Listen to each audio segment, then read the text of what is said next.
Hi students. So last క్లాస్లో మనం capital and revenue expenditure concept చూసాం, అలాగే దాని మీద కొన్ని ఇల్లుస్ట్రేషన్స్ కూడా మనం చెక్ చేసాం, రైట్? సో నా ఇప్పుడు నెక్స్ట్ టాపిక్లోకి వెళ్దాం నాన్న. So next topic is capital and revenue receipts. So last క్లాస్లో మనం ఎక్స్పెండిచర్ గురించి చూసాం, right? Capital and revenue expenditure. So ఖర్చు పెడితే మనం అది క్యాపిటల్ నేచర్ ఎక్స్పెండిచరా లేదా రెవెన్యూ నేచర్ ఎక్స్పెండిచరా, రైట్? అది మనం చూసాం లాస్ట్ క్లాస్లో.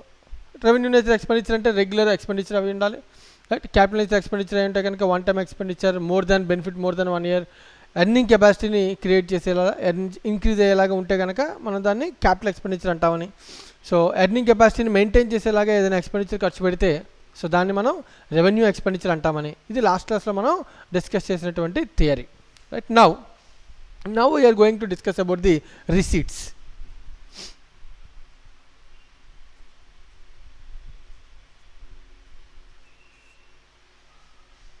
Now we are going to discuss about the receipts. Sorry. Receipts.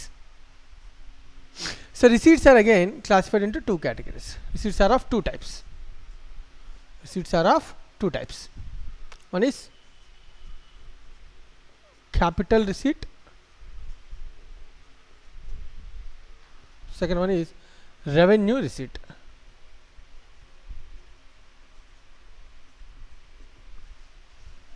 Capital receipt, revenue receipts. So capital revenue receipt, then first definition capital receipt kada, revenue receipt definition చాలా simple గా ఉంటుంది. Which is not a revenue, is directly capital receipt.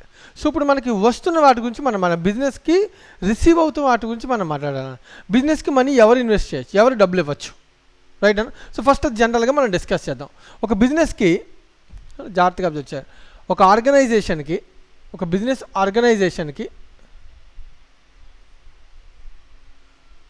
Receipts ఏ రూపంలో వస్తాయి? అసలు ముందు business start చేయాలంటే బిజినెస్కి owner డబ్బులు ఇన్వెస్ట్ చేయాలి కదా అన్న. ఫర్ ఎగ్జాంపుల్ నేను ఒక బిజినెస్ చేయాలనుకుంటున్నాను అన్న. బిజినెస్ స్టార్ట్ ఇనీషియల్గా ఎంత కొంత అమౌంట్ ఇన్వెస్ట్ చేయాలి కదా. సో దాన్ని మనం అంటాం ఇనీషియల్ ఇన్వెస్ట్మెంట్ అన్న, క్యాపిటల్ అంటాం. ఓనర్ దగ్గర నుంచి వచ్చిన డబ్బులు అన్న, ఓనర్ నుంచి వచ్చిన డబ్బులు ఏమనాలి? క్యాపిటల్ అనాలి. ఓనర్ నుంచి వచ్చిన డబ్బులు ఏమనాలి? క్యాపిటల్ ఇన్వెస్ట్ చేసాము అని అంటాం నాన్న, రైట్? సో ఓనర్ ఏదైనా ఇన్వెస్ట్ చేస్తే దాన్ని ఏమనాలి? క్యాపిటల్ రిసీట్ అని అనాలి. నెక్స్ట్ బ్యాంక్ లోన్ నుంచి తీసుకోవచ్చు కదా. బ్యాంక్ నుంచి లోన్ తీసుకోవచ్చా? ఎస్. బ్యాంక్ నుంచి కూడా మనం ఒక డబ్బులు రిసీట్ తీసుకుని బిజినెస్ని స్టార్ట్ చేయొచ్చు. రిసీట్ మనం మాట్లాడుతుంది రిసీట్. అలాగే నెక్స్ట్ అవుట్ సైడర్స్ ఎవరి దగ్గర నుంచైనా, మన రిలేటివ్స్ కానీ ఫ్రెండ్స్ కానీ ఎవరి దగ్గర నుంచైనా మన దగ్గర మనీ అవసరం, వాళ్ళ దగ్గర నుంచి డబ్బులు తీసుకుని అప్పు తీసుకుని బిజినెస్ స్టార్ట్ చేయొచ్చు, బిజినెస్ రన్ చేయొచ్చు. సో బిజినెస్ రన్ చేసే ప్రొసీజర్లో కొంతమంది కస్టమర్స్కి మనం ఏం చేస్తాం? గూడ్స్ని సేల్ చేస్తాం. సో సేల్ ద్వారా మనకి రిసీట్ వస్తుంది కదా, కస్టమర్ దగ్గర నుంచి వస్తాయి కదా సేల్స్. పర్చేజ్ అనుకో, పర్చేజ్ అంటే పేమెంట్, అంటే మనం ఎక్స్పెన్స్ గురించి మాట్లాడట్లేదు, ఎక్స్పెండిచర్ గురించి మాట్లాడతాం, రిసీట్ గురించి మాట్లాడుతున్నాం. సో సేల్ చేయడం ద్వారా వచ్చే రిసీట్. బ్యాంక్లో డబ్బులు డిపాజిట్ చేశాను నేను, దాని మీద మాకు ఏమైనా చదువుతాను, ఫిక్స్డ్ డిపాజిట్ చేశాను అనుకో, దాని మీద ఏం రావచ్చు? ఇంట్రెస్ట్. ఏదైనా కంపెనీలో షేర్లు కొన్నా, ఒక కంపెనీలో షేర్స్ కొన్నాను నాన్న, ఇన్వెస్ట్ చేశాను, డివిడెండ్. నా మిషనరీని రెంట్కి ఇచ్చాను, లేదా నా బిల్డింగ్ని రెంట్కి ఇచ్చాను, నా బిజినెస్ యొక్క బిల్డింగ్ని రెంట్కి ఇచ్చాను అన్న, rent. All these are receipts. All these are different categories of receipts. ఇప్పుడు ఈ రిసీట్స్ని టూ టైప్స్లో మనం విడదీయాలి. ఒకటి capital receipt, second one is revenue receipt. So revenue రిసీట్కి ఒక డెఫినేషన్ అన్న, క్లియర్ డెఫినేషన్ అనేది ఉందన్న. So what is the revenue receipt? Any receipt arises due to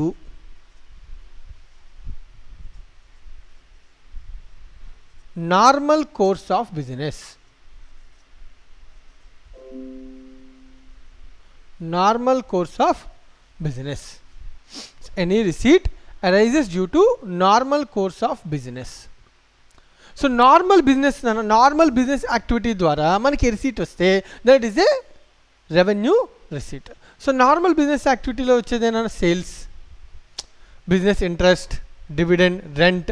so ఇవన్నీ కూడా ఏంటన్నవి బిజినెస్ యాక్టివిటీలో భాగంగా మనకు వచ్చేటువంటి రిసీట్స్ అన్న. వీటన్నిటిని మనం ఏమనాలి? రెవెన్యూ రిసీట్స్ అనాలి. రైట్ అన్న. ఇవి కాకుండా మనకి ఇంకెటువంటి రిసీట్స్ వచ్చినా, రెగ్యులర్ బిజినెస్ యాక్టివిటీ కాకుండా మనకి వేరే ఏ రిసీట్ వచ్చినా then it is called capital receipt. So దీనికి స్పెసిఫిక్ డెఫినేషన్ నేను ఒకటే definition which is not a revenue receipt. Which is not a revenue receipt. Simple. So this is the definition. The receipt which is not a revenue receipt is known as capital receipt. The receipt which is arised due to a normal business course is known as a revenue receipt. The receipt which is not a revenue receipt is a capital receipt. Simple. దీని నుంచి మనం identify చేసుకోవచ్చు. Let us take an examples. Right అన్న. గూడ్స్ని sale చేశాను కస్టమర్కి, డబ్బులు వచ్చానన్న. What is the receipt? It's a revenue receipt, regular business activity. Right. Interest receive అయింది, రెగ్యులర్ బిజినెస్ యాక్టివిటీ. రిసీట్ నన్ను. బ్యాంక్ నుంచి లోన్ తెచ్చుకున్నాను అన్న. బ్యాంక్ నుంచి నాకు బ్యాంక్ లోన్ ఇచ్చిందన్న. రెగ్యులర్ బిజినెస్ కోర్స్ కాదు అన్నది capital receipt. Normal business activity కాదు, బిజినెస్ యాక్టివిటీ ద్వారా వచ్చింది కదా. రైట్. ఒక మిషనరీ ఉంది, అమ్మేశాను. నాకు పని అదే, బిజినెస్లో మిషనరీ అమ్మడం నా పని అయితే ఎస్ డెఫినెట్గా it is a revenue receipt. అలా కాకుండా నా ఫిక్స్డ్ అసెట్ నేను అమ్మేశాను, ఎప్పుడో ఒకసారి జరుగుతుంది ఇలాంటిది, అలా కూడా నాకు డబ్బులు వచ్చాయి. So that it is a capital receipt. That is a capital receipt. Bank loan తెచ్చుకున్నాను, లేదా అవుట్ సైడ్ నుంచి లోన్ తెచ్చుకున్నాను, క్యాపిటల్ రిసీట్. నేను కస్టమర్స్కి క్రెడిట్లో సేల్ చేస్తాను. ఫర్ ఎగ్జాంపుల్ నా బిజినెస్కి ఒక కస్టమర్ వస్తాడు, వచ్చాను నాన్న. సో ఎక్స్ అనేది మన బిజినెస్ అనుకుంటే, సో మన బిజినెస్ మన ఆర్గనైజేషన్ బిజినెస్ అనుకుందాం, ఒక బిజినెస్ అనుకుందాం. ఒక ఎక్స్ అనే ఒక కస్టమర్ మన దగ్గరికి వచ్చాడు నాన్న. చాలా మంచి కస్టమర్, మనకు బాగా తెలుసు చాలా కాలం నుంచి. సో వాడికి గూడ్స్ అడిగాడు, మన వాడికి గూడ్స్ సేల్ చేసాం. సో గూడ్స్ యొక్క వాల్యూ ఫర్ ఎగ్జాంపుల్ ఒక 10,000 పెన్స్ అడిగాడు. 10,000 పెన్స్, ఒక్కొక్క 10 ప్రైస్, మనం సేల్ చేసే price 10 rupees. So that means 1 lakh rupee మనకి డబ్బులు ఇవ్వాలన్న. ఈ కస్టమర్ ఎక్స్ సేల్ చేసాం కదా, గూడ్స్ ఇచ్చాం కదా, ఊటిని ఇవ్వం కదా. సో మనీ అడిగాం. అడిగితే వాడు అన్నాడు, సార్ నేను మీకు ఒక 50,000 ఇప్పుడు ఇస్తాను, ఇంకొక 50,000 ఒక 1 month టైం ఇస్తాను అని అన్నాడు. నన్ను ఒక 1 month టైం ఇస్తాను అన్నాను. ఇప్పుడు క్వశ్చన్ ఏంటంటే 50,000 ఇమీడియట్గా వస్తుంది అన్న receipt. It's a revenue receipt. Cash sales అంటాం దీన్ని. ఏమంటాం దీన్ని? Cash sales. ఇంకో 50,000 కూడా వస్తుంది, కానీ ఎప్పుడు వస్తుంది? ఇన్ ఫ్యూచర్లో వస్తుందన్న. ఒక 1 month తర్వాత వస్తుందన్న. 1 month తర్వాత ఎక్కడి నుంచి వస్తుంది? ఎక్స్ అని కస్టమర్ నుంచి వస్తుందన్న. ఈ కస్టమర్ని మనం అంటామన్న, మన బుక్స్లో అకౌంటింగ్ టెర్మినాలజీలో డెటర్ ఆర్ ట్రేడ్ రిసీవబుల్ అని అంటాం. ఏమంటామని మనం? Debtors or trade receivable. ఇక్కడి నుంచి కూడా మనకి డబ్బులు వస్తున్నాయి నాన్న. ఇదంతా కూడా నాన్న డెటర్ ఆర్ ట్రేడ్ రిసీవబుల్ నుంచి వచ్చినప్పటికీ ఈ డెటర్ ఆర్ ట్రేడ్ రిసీవబుల్ ఎలా క్రియేట్ అయ్యారు? Because of sale. So because of regular normal course of business. So కాబట్టి ఇక్కడి నుంచి వచ్చే రిసీట్ని కూడా మనం ఏమనాలి? Revenue receipt. రైట్ అన్న. So this is the definition relating to receipts, capital and revenue receipt. So next ఇంకొక చిన్న కాన్సెప్ట్ ఉందన్న, అది కంప్లీట్ చేసుకుంటే రిమైనింగ్ ఇలిస్ట్రేషన్స్ మనం చూద్దాం నా. సో నెక్స్ట్ కాన్సెప్ట్ వచ్చి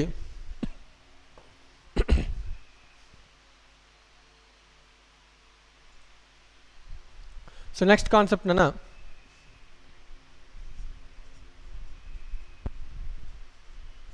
deferred revenue expenditure. So concept ఇప్పుడు అట్ ప్రజెంట్ పేరుతో పిలిచినా పిలవకపోయినా చిన్న బేసిక్ ఎగ్జాంపుల్ జాగ్రత్తగా అబ్జర్వ్ చేయండి. చిన్న బేసిక్ డెఫినేషన్.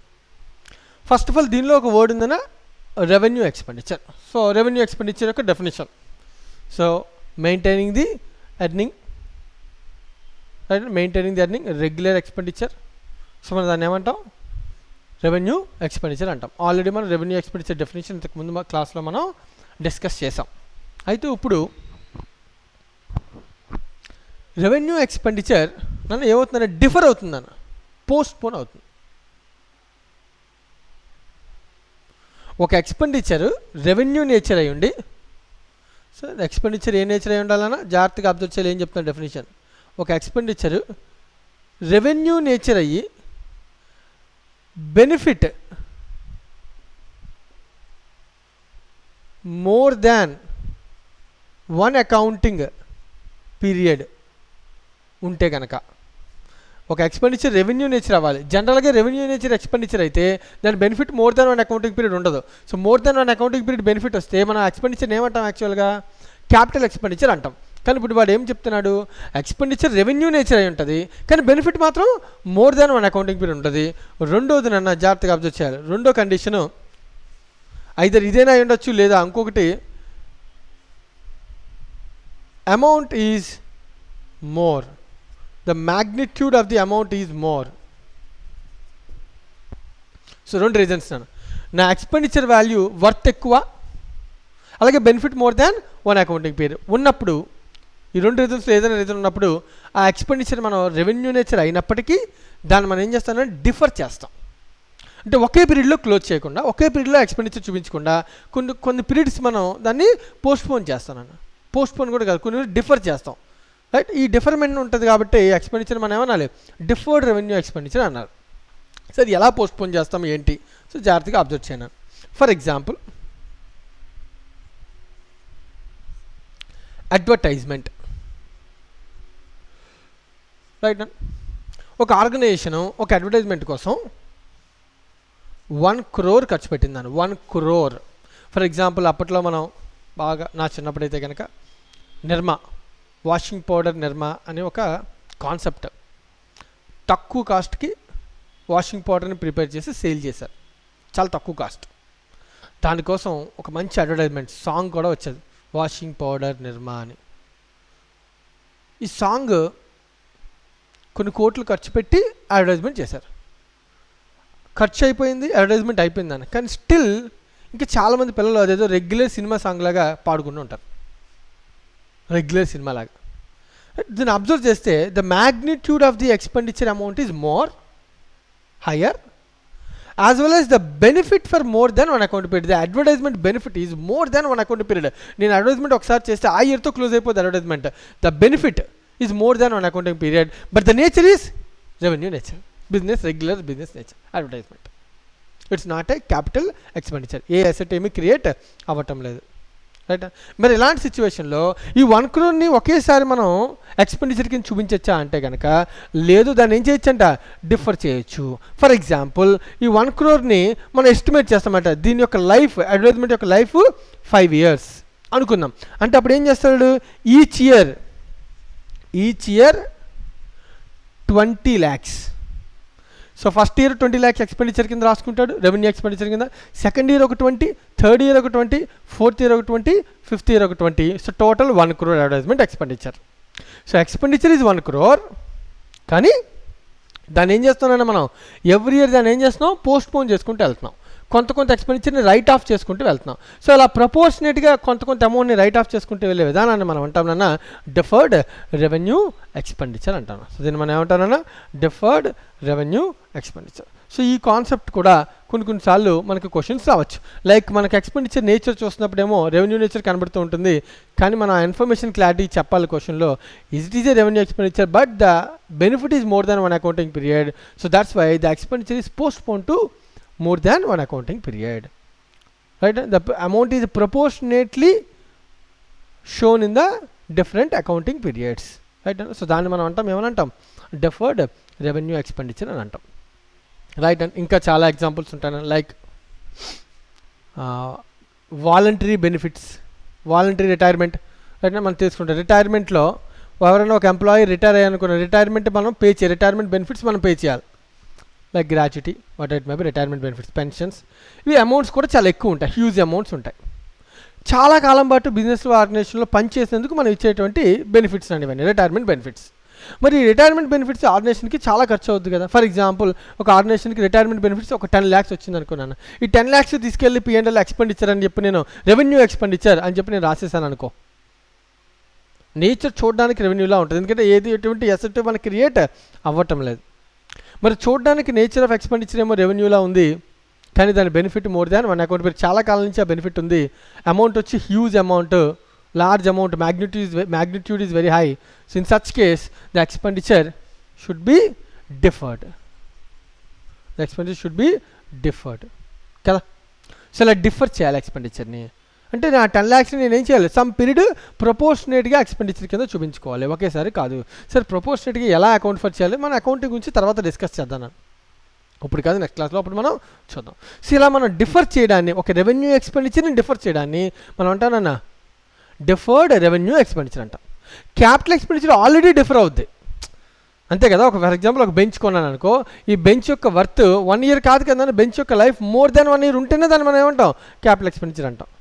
కానీ క్యాపిటల్ ఎక్స్పెండిచర్ లా కనబడదు, నేచర్ ఏమో రెవెన్యూ ఎక్స్పెండిచర్లా కనబడుద్ది, కానీ benefit more than 1 accounting period ఉంటుంది. అలాంటి కేసులో మనం దాన్ని అనాలి డెఫర్డ్ రెవెన్యూ ఎక్స్పెండిచర్ అనాలి.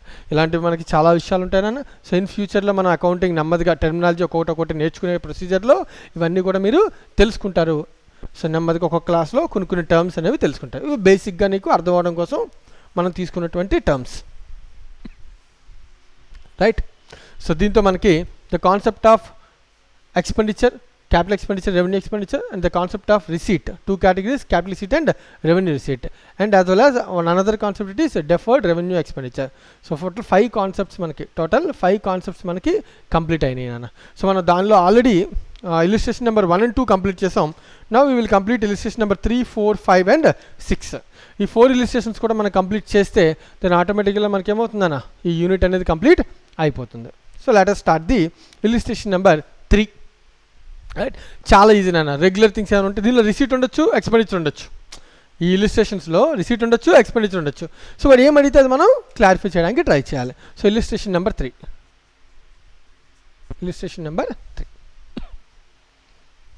Right.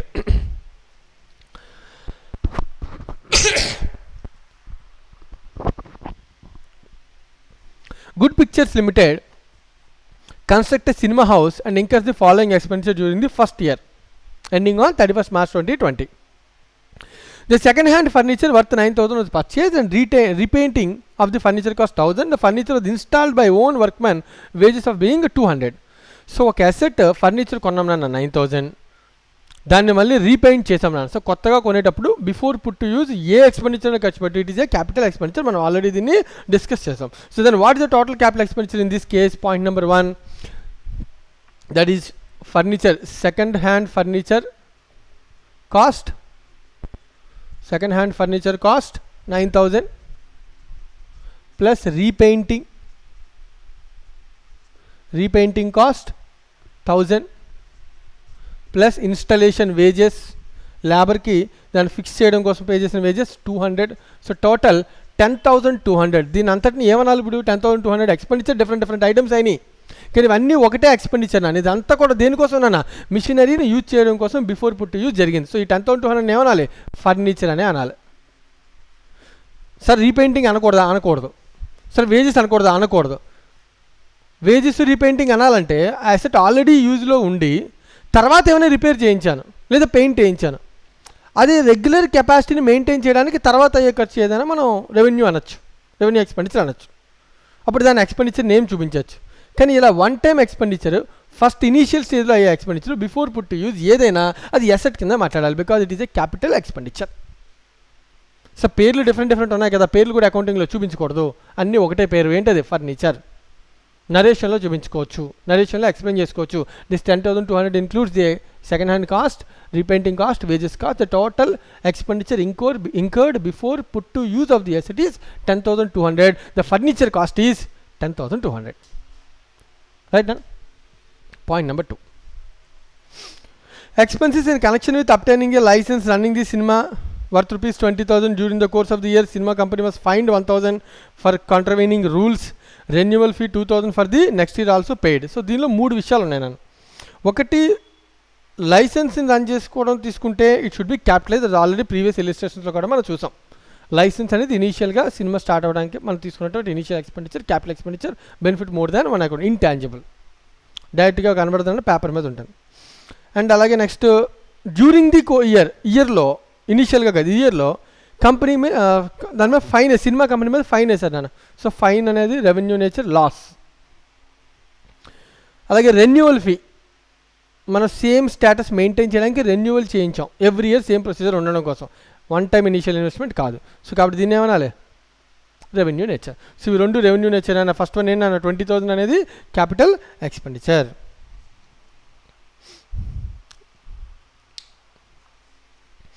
Renewal fee for the 2000 for next year. So దీన్ని మనం అంటాం కదా, కొన్ని టర్మ్స్ ఇంకా నేను ఎక్స్ప్లెయిన్ చేయలేదు, మనం ముందుకు వెళ్తాం. ప్రీపెయిడ్ ఎక్స్పెండిచర్ అంటాం, అంటే నెక్స్ట్ ఇయర్ కోసం ముందే మనం పే చేస్తాం. But it's the revenue nature, it's not a capital nature. Fire insurance 1000 was paid on 1st October 2009 for 1 year. So October నుంచి 1 year నాన్న, కానీ బిజినెస్ యాక్చువల్గా మార్చ్తో క్లోజ్ అయిపోతుంది. సో అక్టోబర్ నుంచి మార్చ్ వరకు current period, remaining payment next period. So ముందే pay చేస్తున్నాం కాబట్టి దాన్ని ప్రీపెయిడ్ అని అంటాం, రైట్. సో ఎక్స్పెండిచర్ ఏమంటాం, ప్రీపెయిడ్. కొంత కరెంట్ పీరియడ్, కొంత prepaid. But what ever be the thing, it is a revenue expenditure. Half will be the current period expenditure and the half will be the prepaid. ముందే pay చేస్తానన్నా, ఒక expenditure ముందే pay చేయొచ్చా? ఒక salary employee ఉన్నాడు, salary pay చేస్తున్నాం, next month salary ఈ year మంత్లో పే చేయొచ్చా? Yes, prepaid salary. Next year salary ఈ ఇయర్లో పే చేయొచ్చా? ఎస్, చేయొచ్చు. నీకు ఇంట్రెస్ట్ ఉంటే చేయొచ్చు. సో ఆర్డినేషన్, సో అలా చేసేదాన్ని ఏమన్నా prepaid salary, prepaid expenditure. But the nature is revenue nature, right. Next, temporary huts for constructed costing 1200, they are necessary for construction of the cinema, they are demolished when the cinema was ready. So ఇది already మనం last క్లాస్లో discuss చేసాం.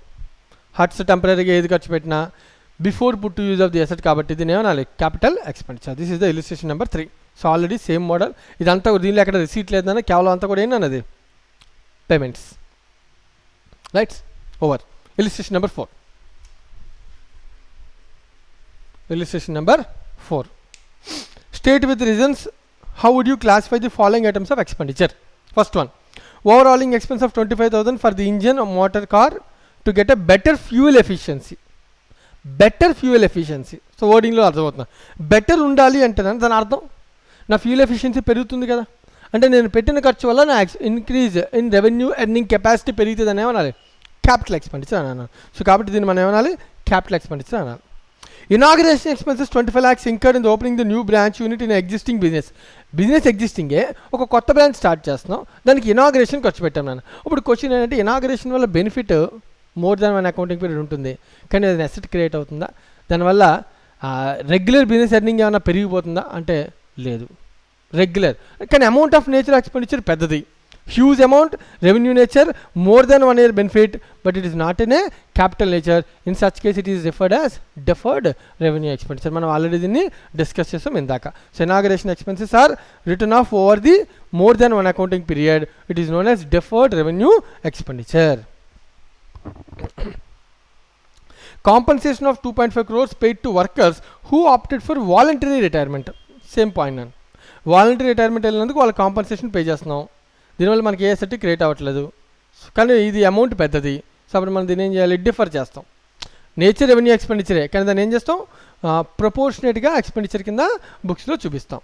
Sir ప్రపోర్షనేట్గా ఎలా చూపించాలి, account for ఎలా చేయాలి, so మనం in ఫ్యూచర్లో మనం దాన్ని నేర్చుకుంటాం. అకౌంటింగ్ ఇంకా మనం వెళ్ళలేదు, సో వెళ్ళినప్పుడు దాని గురించి మనం నేర్చుకుంటాం, రైట్. నెక్స్ట్, సో దీంతో ఇలిస్ట్రేషన్ నెంబర్ 4 కంప్లీటెడ్.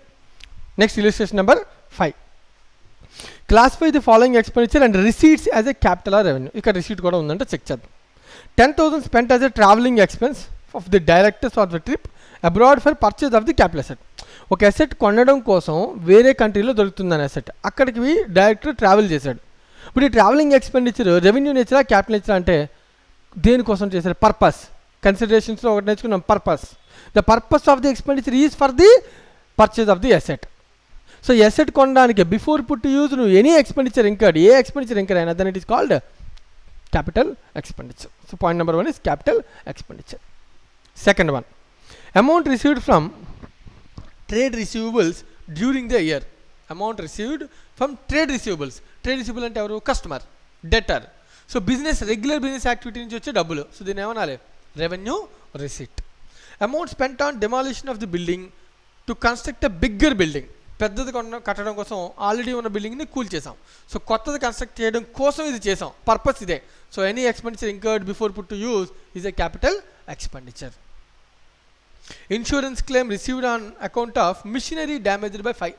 ఫైర్ జరిగింది, మిషనరీ కాలిపోయింది, ఆ మిషనరీని ఇన్సూర్ చేయించాం కాబట్టి ఇన్సూరెన్స్ వచ్చింది. ఇప్పుడు ఈ రిసీట్ రెగ్యులర్ బిజినెస్ యాక్టివిటీయా, నార్మల్ కోర్స్ ఆఫ్ బిజినెస్ కాదు, కాబట్టి దీని ఏమనాలి, రెవెన్యూ రిసీటా, క్యాపిటల్ రిసీటా. రిసీట్ అనేది ఎక్స్పెండిచర్ రిసీట్.